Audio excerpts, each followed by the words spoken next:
Hi friends, నా పేరు సుమంత్. మీరు చూస్తున్నది గ్రూటమ్ యూట్యూబ్ ఛానల్. ఇవాళ మన సబ్స్క్రైబర్లో ఒకరైన లిఖిత్ లక్కీ అనే వ్యక్తి ఒక కామెంట్ పెట్టాడు. ఆ కామెంట్ ఏంటంటే, బ్రో సిఆర్ఓ గురించి చెప్పండి బ్రో అని చెప్పి.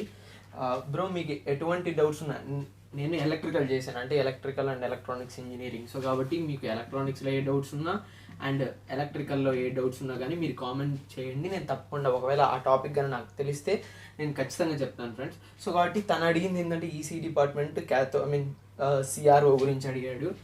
ఫస్ట్ ఆఫ్ ఆల్ సిఆర్ఓ అంటే ఏంటి, దాని లోపల ఆపరేషన్ ఏ విధంగా అవుతుంది అని చెప్పి ఈ వీడియోలో చెప్తాను. సో కాబట్టి వీడియోలోకి వెళ్ళిపోదాం ఫ్రెండ్స్.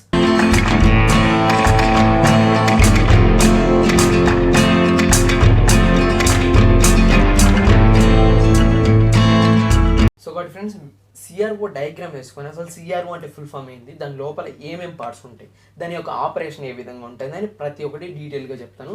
సో కాబట్టి వీడియో స్కిప్ చేస్తున్నాను ఫ్రెండ్స్. సో కాబట్టి ఇది friends block diagram of CRO. అసలు ఫస్ట్ సిఆర్ఓ అంటే కన్నా ఫస్ట్ డిఫరెన్స్ దాని యొక్క అబ్రివేషన్ తెలుసుకోండి. ఏంటంటే సిఆర్ఓ అంటే కన్నా క్యాథోడ్ రే ఆసిలోస్కోప్. అంటే క్యాథోడ్ రే ఆసిలోస్కోప్ అంటే పేరులోనే ఉంది, క్యాథోడ్ రే ఆసిలోస్కోప్. ఈ యొక్క క్యాథోడ్ రే ఆసిలోస్కోప్ ఎక్కువ వచ్చేసి మనకు ల్యాబ్స్లో వాడతారు. మెయిన్ ఏంటంటే మనకు ఒక ఇన్పుట్ వాల్యూ అనేది ఇస్తే అది ఏ సిగ్నల్ ఏ విధంగా వస్తుంది అంటే, సింపుల్ చెప్పాలంటే మనకు ఒక వేవ్ ఫామ్ ఇస్తే ఆ వేవ్ ఫామ్లో యాంప్లిట్యూడ్ ఎంత ఉంది, ఆ యొక్క ఫ్రీక్వెన్సీ ఎంత ఉంది, దాని యొక్క సైకిల్ ఎంత ఉంది అని చెప్పి మెజర్ చేయడం కోసము మనకు ఈ యొక్క సిఆర్ఓ అనేది యూజ్ చేస్తాం. సో కాబట్టి ఈ సిఆర్ఓ అనేది రెక్టాంగులర్ని మెజర్ చేస్తుంది, స్క్వైర్ని మెజర్ చేస్తుంది, యాజ్ వెల్ యాజ్ ఇంకోటి వచ్చేసి స్క్వైర్ ఒకటి, ఆ స్క్వైర్ చూడడానికి ఇలా ఉంటుంది, స్క్వైర్ ఒకటి, ఇంకోటి వచ్చేసి సాటూత్ వేవ్ ఫామ్ని కూడా మెజర్ చేస్తుంది ఫ్రెండ్స్. సో కాబట్టి ఇప్పుడు కన్నా చూస్తే కన్నా మనము మెయిన్ ఆపరేషన్ గురించి చెప్తాను. ఈ యొక్క సిఆర్ఓ అనేది బేసిక్గా 4 పార్ట్స్తో డివైడ్ అయి ఉంటుంది. ఫస్ట్ వన్ వచ్చేసి గ్లాస్ ఎన్వలప్. ఈ గ్లాస్ ఎన్వలప్ ఎక్కడ ఉంటుంది, అండ్ ఎలక్ట్రానిక్ గన్ ఇది ఎక్కడ ఉంటుంది, డిఫ్లెక్షన్ ప్లేట్స్ ఎక్కడ ఉంటాయి, అండ్ ఫ్లోరోసెన్స్ స్క్రీన్ ఎక్కడ ఉంటుంది. ఈ యొక్క 4 పార్ట్స్ గురించి బ్రీఫ్గా ఎక్స్ప్లెయిన్ చేస్తాను. ఫస్ట్ వన్ వచ్చేసి ఇన్పుట్ సప్లై ఇస్తాం. ఇన్పుట్ సప్లై ఇచ్చినప్పుడు ఈ యొక్క బేసిక్గా ఏంటంటే first HV supply and LV supply. HV supply అంటే high voltage supply, LV supply అంటే లో వోల్టేజ్ సప్లై.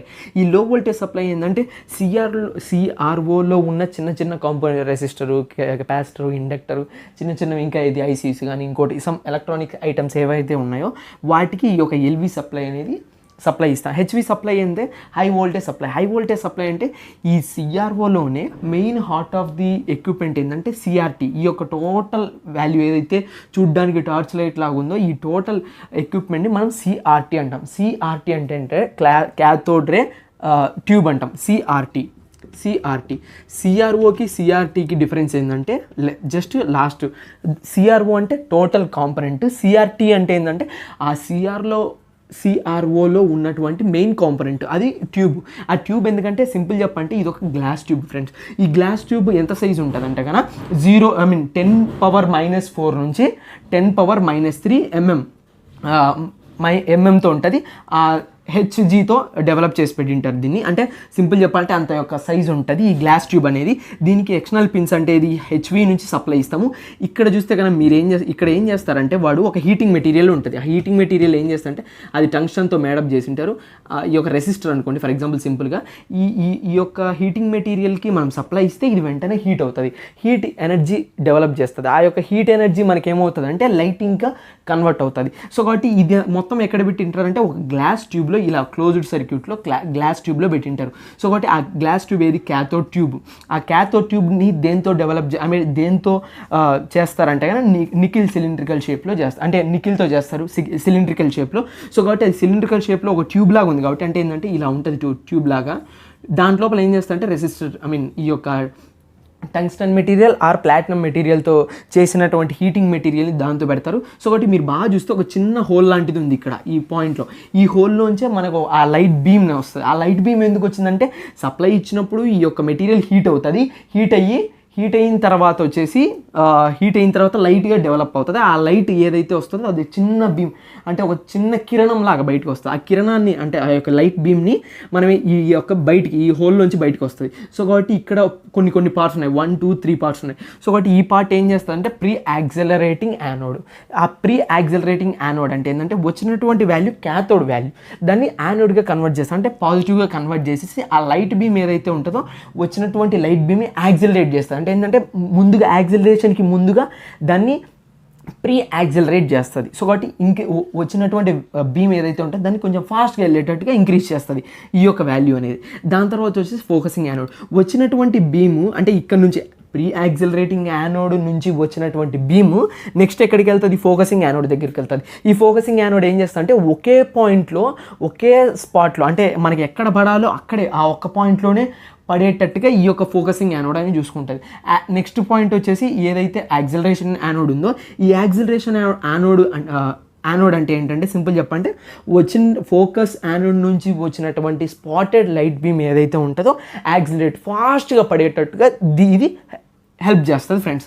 సో కాబట్టి ఇది ఈ వచ్చినటువంటి ఏదైతే బీమ్ ఉంటుందో ఆ బీమ్ వచ్చేసి నెక్స్ట్ వచ్చేసి డిఫ్లెక్షన్ ప్లేట్స్ ఏవైతే ఉంటాయో అంటే vertical plates and horizontal plates దగ్గరికి వెళ్ళి దాని మీద నుంచి డిఫ్లెక్ట్ అయ్యి ఈ యొక్క స్క్రీన్ అవుటర్లో స్క్రీన్ దగ్గరికి వెళ్తుంది ఫ్రెండ్స్.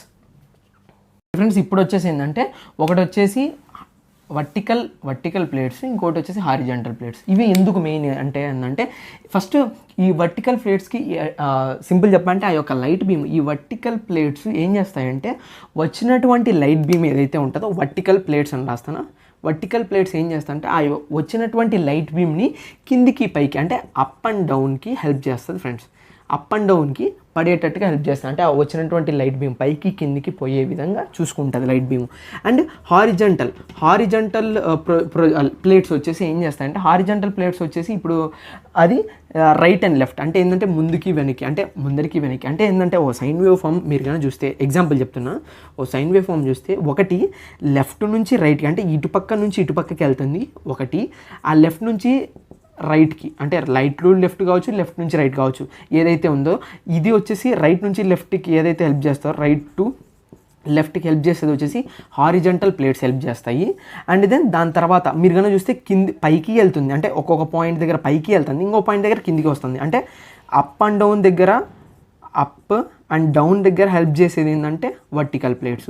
సో కాబట్టి ఇందుకు ఈ ప్లేట్స్కి సప్లై ఎటుపక్క నుంచి వస్తుందంటే ఈ యొక్క వర్టికల్ యాంప్లిఫైర్. సో కాబట్టి ఈ వర్టికల్ యాంప్లిఫైర్ అంటే ఏంటంటే వచ్చినటువంటి ఫర్ ఎగ్జాంపుల్ ఇక్కడ చూస్తే మీరు కానీ చూస్తే ఇది ఇన్పుట్ సిగ్నల్, ఈ ఇన్పుట్ సిగ్నల్ వర్టికల్ యాంప్లిఫైర్కి ఇస్తాం. వర్టికల్ యాంప్లిఫైర్ ఏం చేస్తా అంటే సిగ్నల్ని ఫర్ ఎగ్జాంపుల్ ఇది చిన్న సిగ్నల్ అనుకోండి, వర్టికల్ యాంప్లిఫైర్ చేస్తుంది అంటే వచ్చినటువంటి సిగ్నల్ని యాంప్లిఫై చేస్తుంది. యాంప్లిఫై అంటే ఏంటంటే పెద్ద వాల్యూగా చేస్తుంది. అంటే యాంప్లిట్యూడ్ మనకు ఆ బీమ్లో అంటే వచ్చినటువంటి స్క్రీన్లో కనపరావాలంటే చిన్న సిగ్నల్ కూడా పెద్ద సిగ్నల్గా చూపిస్తుంది ఫ్రెండ్స్. అంటే ఏంటంటే సింపుల్ చెప్పంటే ఒక మైక్రోస్కోప్ కింద చిన్న వస్తువు పెడితే ఏ విధంగా అయితే మనకు అవుట్పుట్లో అంటే మనకు ఒక స్క్రీన్లో పెద్దగా కనపడుతుందో సేమ్ అదేవిధంగా ఈ యాంప్లిఫికేషన్ అనేది ఏంటంటే యాంప్లిట్యూడ్ని ఇంక్రీజ్ చేసి చూపిస్తుంది. దాని తర్వాత ఈ వచ్చినటువంటి వాల్యూ ఏదైతే వర్టికల్ యాంప్లిఫైర్కి వస్తే ఆ వర్టికల్ యాంప్లిఫైర్ నుంచి రెండుగా డివైడ్ అవుతుంది. ఒకటి వచ్చేసి ట్రిగ్గరింగ్ సర్క్యూట్కి వెళ్తుంది, ఇంకోటి వచ్చేసి డిలే లైన్కి వెళ్తుంది. ఈ డిలే లైన్ ఏం చేస్తుంటే పేరులోనే ఉంది డిలే లైన్. ఈ డిలే లైన్ ఏం చేస్తుంటే మెయిన్ వచ్చేసి ఆపరేషన్ ఏంటంటే డిలే అంటే వచ్చినటువంటి వాల్యూని డిలేతో పంపిస్తుంది, అంటే కొంచెం లేట్గా పంపిస్తుంది. దానికి రీజన్ ఏంటంటే ఇక్కడ నుంచి వర్టికల్ యాంప్లిఫైర్ నుంచి వచ్చినటువంటి వాల్యూ ట్రిగ్గరింగ్ సర్క్యూట్కి వెళ్ళాలి, దాని తర్వాత టైం బేస్డ్ జనరేటర్కి వెళ్ళాలి, దాని తర్వాత హారిజంటల్ యాంప్లిఫైర్కి వెళ్ళాలి. సో కాబట్టి 1 2 3 స్టేజెస్ ఉన్నాయి ఫ్రెండ్స్ ఇక్కడ. బట్ కానీ ఇక్కడ ఏది ఓన్లీ డిలే లైన్ మాత్రమే ఉంది, అంటే సింగిల్ స్టేజ్ ఉంది. అంటే ఏది ఫాస్ట్ వెళ్తుంది అంటే సింపుల్ చెప్పాలంటే ఒక మనిషి ఫర్ ఎగ్జాంపుల్ ఒక మనిషి వెళ్తున్నాడు ఇక్కడ నుంచి ఇక్కడికి రావడానికి అంటే వర్టికల్ ప్లేట్స్ డిఫ్లెక్షన్ ప్లేట్స్ దగ్గర రావడానికి 5 సెకండ్స్ పట్టింది అనుకుందాం. అదే ఇక్కడ వచ్చేసి 1 2 3 ఇదే మనిషి ఇక్కడ నుంచి రావడానికి ఎన్ని సెకండ్స్ 1 2 3 స్టేజెస్ ఉన్నాయి. సింగిల్ స్టేజ్లోనే మనకు 5 సెకండ్స్ పడితే 3 స్టేజెస్లో ఎన్ని పడుతుంది 15 సెకండ్స్ పడుతుంది అనుకోండి ఫర్ ఎగ్జాంపుల్ 15 సెకండ్స్. సో కాబట్టి డిలే ఎక్కడ ఎక్కువ ఉంది అంటే ఇక్కడ ఎక్కువ ఉంది, అంటే లేట్గా వస్తుంది. అంటే ఒక స్టేజ్ దాటాలి, మళ్ళీ ఇంకో స్టేజ్ దాటాలి, మళ్ళీ ఇంకో స్టేజ్ దాటాలి. సో కాబట్టి ఇక్కడ ఏం చేస్తా అంటే ఈ డిలే లైన్ వల్ల యూజ్ ఏంటంటే ఈ వచ్చినటువంటి వాల్యూని ఇంక్రీజ్ చేస్తా ప్లస్ 10 యాడ్ చేస్తా, అప్పుడు ఏమైతే 15 సెకండ్స్ వస్తుంది. అంటే ఎగ్జాంపుల్ చెప్తున్నా, ఎగ్జాక్ట్ క్యాలిక్యులేషన్స్ ఇవే అని కాదు. సో కాబట్టి 50 సెకండ్స్ డిలేతో వస్తుంది. అప్పుడు దానికి మీనింగ్ ఏంటంటే ఇచ్చినటువంటి సిగ్నల్ ఇక్కడ నుంచి ఇక్కడికి 50 సెకండ్స్లో వెళ్తుంది, ఇక్కడ నుంచి ఇక్కడికి 15 సెకండ్స్లో. సో కాబట్టి అప్పుడు వచ్చినటువంటి వాల్యూ కరెక్ట్గా 50 సెకండ్స్కి ఇది వర్టికల్ యాంప్లిఫైర్స్ని ఆపరేట్ చేయొచ్చు అండ్ హారిజంటల్ ప్లేట్స్ని ఆపరేట్ చేయొచ్చు. సో కాబట్టి అందుకు ఫ్రెండ్స్, సో కాబట్టి ఇది డిలే లైన్ యొక్క ఆపరేషన్. దాని తర్వాత ఈ ట్రిగ్గరింగ్ సర్క్యూట్ అంటే ఇక్కడ నుంచి వర్టికల్ ప్లేట్స్కి వెళ్ళిపోయింది. వర్టికల్ ప్లేట్స్కి వెళ్ళిపోయిన తర్వాత ఈ వర్టికల్ ప్లేట్స్ని ఎలా కావాలంటే అలా మనం రొటేట్ చేసుకోవచ్చు. సో కాబట్టి అది కూడా ఏ విధంగా అంటే ఫర్ ఎగ్జాంపుల్ ఇది CRO అనుకుంటే ఒక డిస్ప్లే ఉంటుంది, పక్కన చిన్న బటన్స్ ఉంటాయి. ఒకటేమో హారిజంటల్ ప్లేట్ని కంట్రోల్ చేయడానికి, ఇంకోటేమో వర్టికల్ ప్లేట్స్ని డిఫ్లెక్షన్ ప్లేట్స్ని కంట్రోల్ చేయడానికి యూస్ చేస్తాం. అండ్ దాని తర్వాత ఇప్పుడు ఈ సిగ్నల్ అంటే దాని మీనింగ్ ఏంటంటే వర్టికల్ యాంప్లిఫైర్లో వచ్చినటువంటి వాల్యూ ఏదైతే ఉందో దాన్ని ట్రిగరింగ్ సర్క్యూట్ని పంపిస్తాం. ఈ ట్రిగరింగ్ సర్క్యూట్ ఏం చేస్తా అంటే ట్రిగ్గర్ వాల్యూస్ని ట్రిగరింగ్ పల్స్ని జనరేట్ చేస్తుంది. ఆ ట్రిగరింగ్ పల్స్ ఎందుకంటే సింపుల్ చెప్పాలంటే ఈ ట్రిగరింగ్ సర్క్యూట్ని కొంతమంది ఏం చెప్తారంటే సింపుల్గా to synchronise the vertical amplifier and horizontal amplifier అని కూడా చెప్తారు కొంతమంది. ఇంకోటి ఏంటంటే మెయిన్ ఏంటంటే ఈ ట్రిగరింగ్ సర్క్యూట్ అంటే ఏంటంటే ట్రిగర్స్ని జనరేట్ చేస్తారు. ఆ యొక్క ట్రిగరింగ్ పల్సెస్ని మనం టైం బేస్ జనరేటర్కి ఇస్తాం. ఈ టైం బేస్ జనరేటర్ ఏం చేస్తా అంటే సింపుల్ చెప్పంటే ఇది ఒక సాటూత్ వేవ్ ఫామ్ని జనరేట్ చేస్తుంది ఫ్రెండ్స్. అంటే ఆ సాటూత్ వేవ్ ఫామ్ కూడా చూడడానికి ఏ విధంగా ఉంటుందంటే సో కాబట్టి ఇలా ఇక్కడ చూపిస్తాను చూడండి. ఇది ఒక చిన్న సాటూత్ వేవ్ ఫామ్. అంటే సాటూత్ వేవ్ ఫామ్ అనేది చూడ్డానికి ట్రయాంగులర్ లాగా ఉంటుంది, కానీ అలా కాదు, ఇలా ఉంటుంది వేవ్ ఫాము. సో కాబట్టి ఈ వేవ్ ఫామ్ని జనరేట్ చేస్తుంది. ఈ వేవ్ ఫామ్ వచ్చేసి మనకి వర్టికల్ యాంప్లిఫైర్కి ఇస్తాం. ఈ వేవ్ ఫామ్ హారిజంటల్ యాంప్లిఫైర్కి ఇస్తే హారిజంటల్ యాంప్లిఫైర్ వచ్చేసి సిగ్నల్ని ఇంక్రీజ్ చేస్తుంది. ఇప్పటికైనా చూస్తే కానీ ఫ్రెండ్స్ నేను ఏం చెప్పాను, హారిజంటల్ యాంప్లిఫైర్కి సిగ్నల్ వస్తుంది ఎక్కడ నుంచి, టైం బేస్ జనరేటర్ నుంచి. ఆ యొక్క సాటూత్ వేవ్ ఫామ్ ఏదైతే వస్తుందో యాంప్లిఫికేషన్ అంటే ఏం చెప్పాను, వచ్చినటువంటి వాల్యూ అంటే చిన్న యాంప్లిట్యూడ్ ఉండేది కాస్త యాంప్లిఫైర్ని యూస్ చేసుకొని మనం పెద్దగా ప్రొజెక్ట్ చేసుకోవచ్చు. సో కాబట్టి ఇప్పుడు ఏంటంటే ఇక్కడేమో చిన్న సాటూత్ వేవ్ ఫామ్ అనేది వస్తే దీని యొక్క అవుట్పుట్ సైడ్ నాకేమవుతుంది, పెద్ద సాటూత్ వేవ్ ఫామ్ అనేది ఇంక్రిమెంట్ జరుగుతుంది. ఎందుకంటే యాంప్లిఫికేషన్ జరిగింది కాబట్టి. ఆ సిగ్నల్ ఏం చేస్తా అంటే ఈ యొక్క డిఫ్లెక్షన్ ప్లేట్స్కి ఇస్తుంది ఫ్రెండ్స్. సో కాబట్టి ఈ డిఫ్లెక్షన్ ప్లేట్స్ ఏం చేస్తాయంటే వచ్చినటువంటి బీమ్ని అది కిందికి పడాలా లేకపోతే పైకి పడాలా, అండ్ లెఫ్ట్ తిరగాల రైట్ తిరగాల అనేది డిసైడ్ చేస్తుంది. సో కాబట్టి అందుకు ఈ యొక్క సిగ్నల్స్ వాడుతున్నాం. సో కాబట్టి ఇవన్నీ ఏంటి, చిన్న చిన్న కాంపోనెంట్స్ కాబట్టి ఈ లో వోల్టేజ్ సరిపోతుంది. సో కాబట్టి గ్లాస్ ఎన్వలప్ ఆల్రెడీ చెప్పాను. ఏది ఈ టోటల్ గ్లాస్ ఎన్వలప్ అంటే ఈ సెటప్ని టోటల్ ఈ ట్యూబ్ ఏదైతే ఉంటుందో దాన్ని గ్యాస్ ఎన్వలప్ అంటాము. సో కాబట్టి ఈ ఎక్స్టర్నల్ పిన్స్ అంటే ఎక్కడ కనెక్ట్ అయింటాయి, CRT కనెక్ట్ అయింటాయి అంటే హై వోల్టేజ్ సప్లై. ఎందుకంటే హై వోల్టేజ్ ఇచ్చినప్పుడు ఇది ఒక హీట్ జనరేట్ చేస్తుంది కాబట్టి. అండ్ ఎలక్ట్రానిక్ గన్, ఈ టోటల్ వాల్యూ ఏదైతే ఉందో గన్నులా ఉంది అంటే దాంట్లోంచి ఒక స్పాట్ అనేది వస్తుంది కాబట్టి గన్ అన్నాం. దాని తర్వాత డిఫ్లెక్షన్ ప్లేట్స్ బేసిక్గా 2 టైప్స్. ఒకటి హారిజంటల్ ప్లేట్ అంటే horizontal deflection plate and vertical deflection plate. Horizontal deflection plate ఏం చేస్తా అంటే లెఫ్ట్ రైట్ బీమ్ని లెఫ్ట్ రైట్ తిరగడానికి హెల్ప్ అవుతుంది, అంటే లెఫ్ట్ రైట్ తిరగడానికి హెల్ప్ అవుతుంది. వర్టికల్ ప్లేట్స్ వచ్చేసి అప్ డౌన్ అంటే sine wave form up down కి హెల్ప్ అవుతుంది ఫ్రెండ్స్. దాని తర్వాత వచ్చేసి ఏంటంటే ఫ్లోరోసెంట్ స్క్రీన్. ఈ ఫ్లోరోసెంట్ స్క్రీన్ ఏదైతే ఉంటుందో అది మనకు సింపుల్గా చెప్పాలంటే ఈ యొక్క CROలో ఏదైతే మనకు డిస్ప్లే కనపడుతుందో ఆ డిస్ప్లేనే మనము ఫ్లోరోసెంట్ స్క్రీన్ అంటాము. సో కాబట్టి ఒకనొక టైంలో పెద్ద ల్యాంప్స్ ఉండేవి మనకు, ఫ్లోరోసెంట్ ల్యాంప్స్ అని, దాంతో ఫాస్ఫరస్ కోటింగ్ వాడతారు. సో కాబట్టి సేమ్ అదే విధంగా ఇది కూడా ఎక్కడ కూడా ఫాస్ఫరస్ కోటింగ్ వాడతారు. ఈ యొక్క గ్లాస్ ఎన్వలప్కి ఏదైతే స్పాట్ వస్తుందో ఈ యొక్క ఫ్లోరోసెంట్ స్క్రీన్ పైన అంటే ఏదైతే స్క్రీన్ ఉంటుందో ఆ స్క్రీన్ పైన మనకు ఆ యొక్క లైట్ బీమ్ కనపడుతుంది. సో కాబట్టి ఈ ఫాస్ఫరస్ మెటీరియల్ స్క్రీన్ అయితే ఉంటుందో బేసిక్గా ఏంటంటే ఈ CROలో 2 టైప్స్ ఆఫ్ స్పాట్స్ ఉంటాయి. సింపుల్గా చెప్పాలి అంటే ఆ స్పాట్స్ ఏంటంటే ఒకటి బ్లూయిష్ కలర్లో కొన్ని అంటే మన ల్యాబ్స్లో వాడేది ఏంటంటే బ్లూ కలర్ స్పాట్తో కనపడుతుంది అంటే మొత్తం వేవ్ ఫామ్ అనేది ఒకటి. ఇంకోటి ఏంటంటే గ్రీన్ కలర్ స్పాట్తో కూడా కనపడుతుంది. దానికి రీజన్ ఏంటంటే బ్లూ కలర్ వాటిల్లో ఏంటంటే క్యాండియం అండ్ కాల్షియం వాడతారు. అంటే బ్లూ కలర్ స్పాట్లో ఇక్కడ స్క్రీన్ పైన ఏం వాడతారు అంటే క్యాండియం అండ్ కాల్షియం వాడతారు బ్లూ కలర్ పడినప్పుడు. అంటే దాని మీనింగ్ ఏంటంటే ఎప్పుడైతే బ్లూ కలర్ పడిందో అప్పుడేమవుతుందంటే ఆ యొక్క స్క్రీన్లో క్యాండియం అండ్ కాల్షియం వాడారని మీనింగ్. అదే ఒకవేళ గ్రీన్ కలర్లో పడింది అనుకోండి ఆ యొక్క స్పాట్ అనేది, అప్పుడేంటంటే సోడా గ్లాస్ అనేది వాడినారని. ఇంకోటి ఏంటంటే జింక్ ఆర్థో సిలికేట్ అనే మెటీరియల్స్ వాడారు వాళ్ళు అని చెప్పి మనం ఈజీగా అండర్స్టాండ్ చేసుకోవచ్చు.